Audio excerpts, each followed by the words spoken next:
Dictation start होगा 5 second में।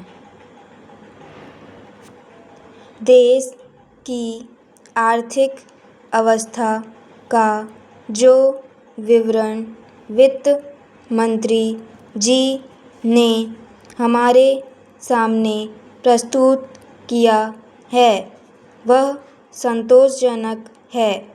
हम देश की आर्थिक अवस्था को मजबूत बनाने की दिशा में अग्रसर हो रहे हैं। विभिन्न क्षेत्रों में उत्पादन बढ़ रहा है, जिससे आशा की एक झलक दिखाई पड़ रही है। तीसरी पंचवर्षीय योजना के दौरान हम एक बहुत बड़ी धनराशि खर्च करने जा रहे हैं। यह भी एक आशाप्रद बात है। लेकिन अध्यक्ष महोदय, पिछले साल भी मैंने वित्त मंत्री जी का ध्यान इस तरफ खींचा था और आज फिर खींचता हूँ कि देश की वर्तमान आर्थिक अवस्था का चित्र हमारे सामने रखने के साथ ही साथ उन्हें यह भी बतलाना चाहिए था कि इस देश के अंदर उत्पादन में जो वृद्धि हुई है वह समाज के किस अंग में, किस रूप में उपयोग में लाई गई है।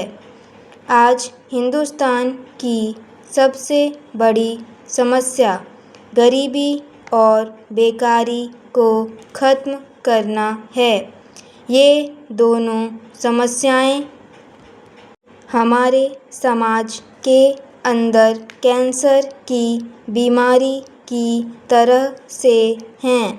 आज तक डॉक्टर यह नहीं सोच पाए कि कैंसर की बीमारी के लिए कौन सी दवा उपयुक्त है। उसी तरह वित्त मंत्री जी इस विद्या के विशेषज्ञ होते हुए भी इस बीमारी की असल दवा हमें बतलाने में असमर्थ रहे।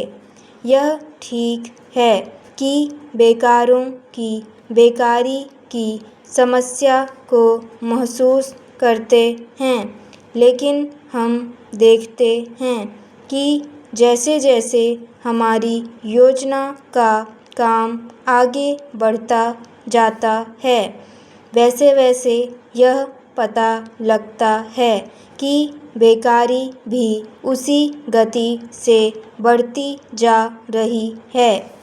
गरीबी का सवाल बेकारी की समस्या से जुड़ा हुआ है।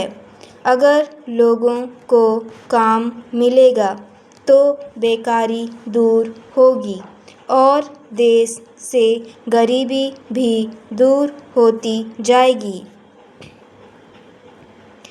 मेरे मित्र ने यहाँ अपने विचार प्रकट करते हुए अभी कहा कि देश की उन्नति के लिए नागरिकों को त्याग करना चाहिए।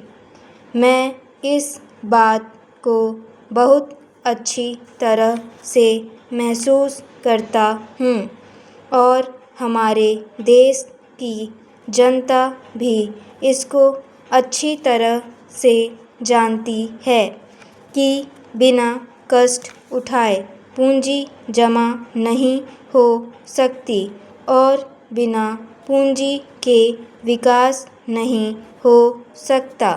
परंतु सिर्फ इस सदन में खड़े होकर कह देने से पूंजी नहीं बढ़ सकती। जनता हर तरह से सहयोग करने को तैयार है, परंतु उसे रास्ता आपको दिखलाना चाहिए। आपको स्वयं कुछ त्याग करके जनता के सामने जाना चाहिए। तब आप विश्वास रखिए, जनता हर तरह से आपकी मदद करने को तैयार रहेगी।